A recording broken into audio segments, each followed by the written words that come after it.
Hi, welcome back. Paul Gerard from Price Accounting Services in this thread, this channel on SMSFs. This video is going to address investments in an SMSF. Okay, we've earlier touched on the requirement for a fund to have an investment strategy, so I guess we have to raise this video with a start point of saying we assume that you've got a current and up-to-date investment strategy that includes your proposed investment. Okay, that's the first thing. Then we've just got to be concerned with what are prohibited or what are restricted investments. So, for example, we heard earlier how a fund can't acquire residential property from a member, so that's a prohibited. Whereas a restricted might be shares in employer, an in-house asset is the term, in which case the fund might be limited to 5% interest. So if we use, let's say, the example of Qantas Employees Super Fund, okay, assuming there is such a thing, that fund will be limited to owning no more than 5% shares in Qantas at any time. Okay. And that's an important consideration to avoid conflict. Now, from a self-managed super fund perspective, what could be an in-house asset? It could be investment in a business. So it'll either be restricted, i.e. in-house, or it'll be prohibited. Okay. So before you undertake that sort of investment, find out. Is it allowed? And in some cases, we may even suggest alternate strategies or alternate ways to do it. So sometimes it's a good question to ask because it broadens the conversation, so an alternative might be found which doesn't breach the rules. Okay. Investments in an SMSF also must be all very arm's length. So market value, so if you're going to acquire for members, market value, etc., we've touched on that. But you've also got to think of, will the investment produce income? So investing, I'm going to use the example of crypto. Now, crypto is a good example of an investment where I would love to see what the investment strategy says, because there are no fundamentals to the price of crypto, and excluding very nominal amounts of income that some currencies can produce, it's not an income producing investment, so you're anticipating selling at a future date for a gain. Yet we've seen the volatility, so such investments might also need a risk management statement, and this can occur with leveraged investments or geared investments. So if I use the example of BBOZ being an ETF, which is it's a hybrid ETF which replicates the inverse to a market rise. So it punts on the market losing value. So think of it this way: if the index loses value, BBOZ wins at a factor of 2 to 1. However, if you look at the longer term chart and compare BBOZ versus the natural market, that isn't the case. So a risk management statement might be needed in that situation. So the investments in a self-managed super fund should consider growth, return on investment, and income. So liquidity and so forth. Now, there are other concerning types of investments. I had a client in a self-managed super fund that decided to lend money, and it was only a small amount, to a ski lodge to assist with some repairs.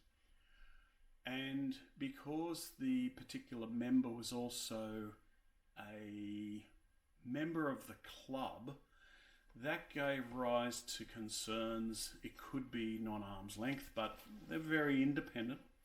And the auditor expressed a concern but didn't qualify.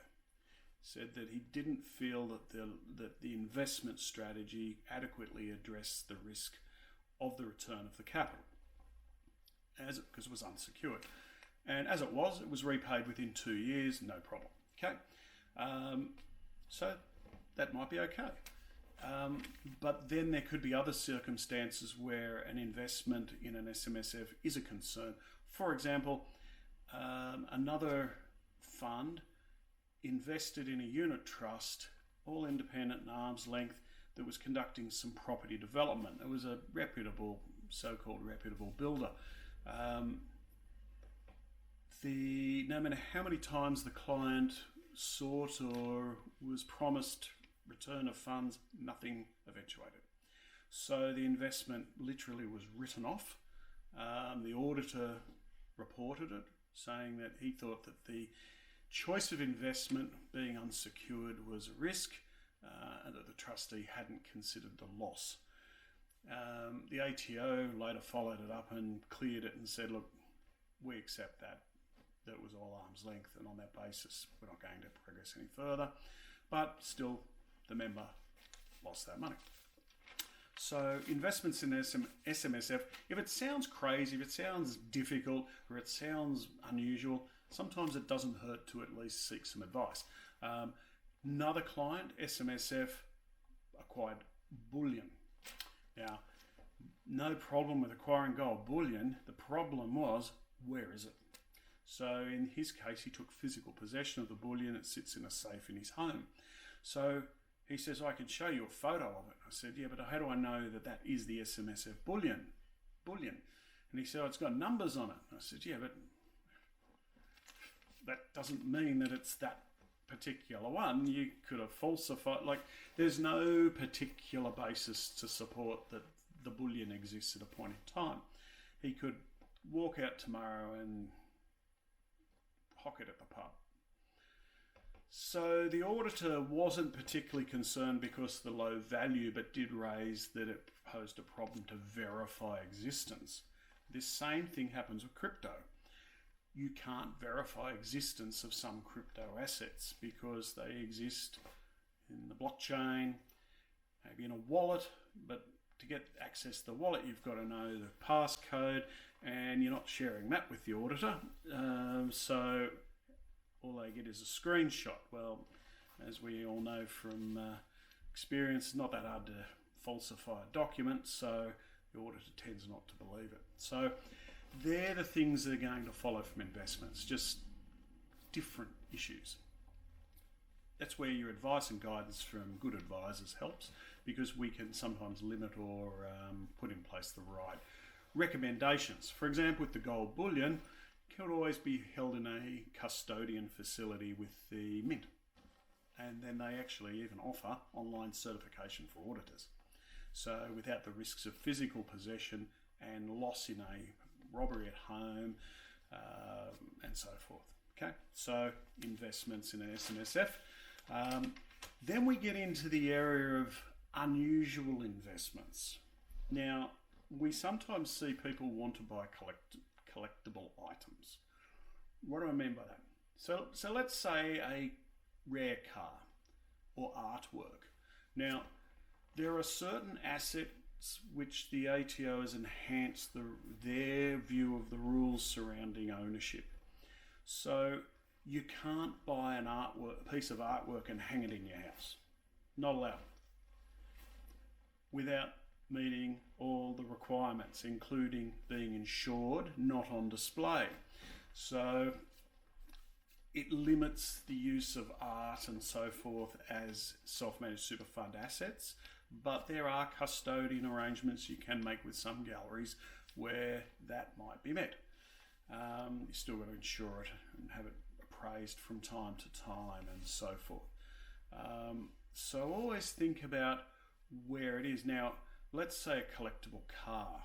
Now, collectible car, let's say you've got some old Holden Monaro and you know, they're worth a fortune. We all know, $1 million for a car. Vauxhall car, $1 million, $2 million. Where's it being stored? Where's it being kept, and is it garaged and protected against loss? How's it insured? And there'll be the key issues surrounding that type of asset.